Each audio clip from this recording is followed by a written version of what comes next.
ধর্মান্ধ না। প্রত্যেকে ইসলাম ধর্মকে ধারণ করি, লালন করি, পালন করে। নবী করিম সাল্লাল্লাহু আলাইহি ওয়াসাল্লাম বলেছেন শিক্ষা গ্রহণ করার জন্য নারীরা সুদূর চীন পর্যন্ত যেতে পারবে।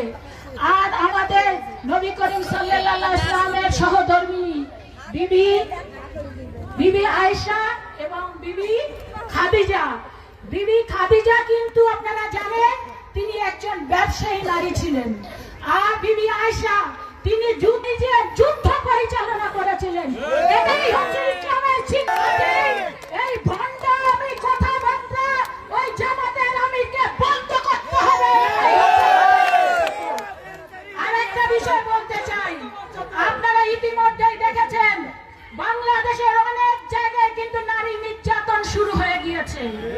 আমরা গতকালকে আমরা জানতে পারলাম রাজশাহীতে এক জামাতের নেতা আমাদের একজন নারী বোনকে জুতা পিটা করেছে।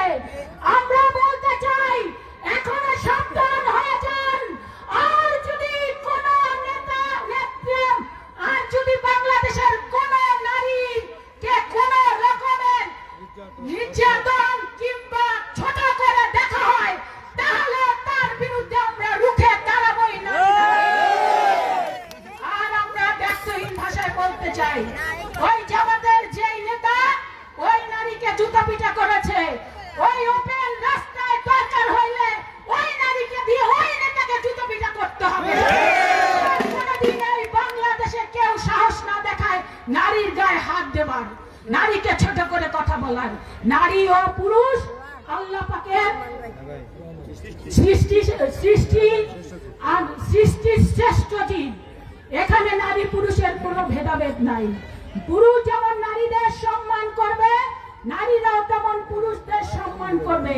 তাহলে আমরা সবাই মিলেমিশে এই সুন্দর বাংলাদেশ গড়ে তুলতে পারবো।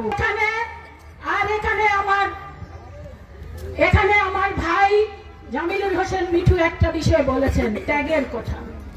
আমি তাদের উদ্দেশ্যে চাই এই বাংলাদেশের জাতীয়তাবাদী দলের উপর থেকে নিচ পর্যন্ত যদি 10 জন নেতার নাম বলতে হয় তাহলে অবশ্যই হেলেন জেরিন খালেদ।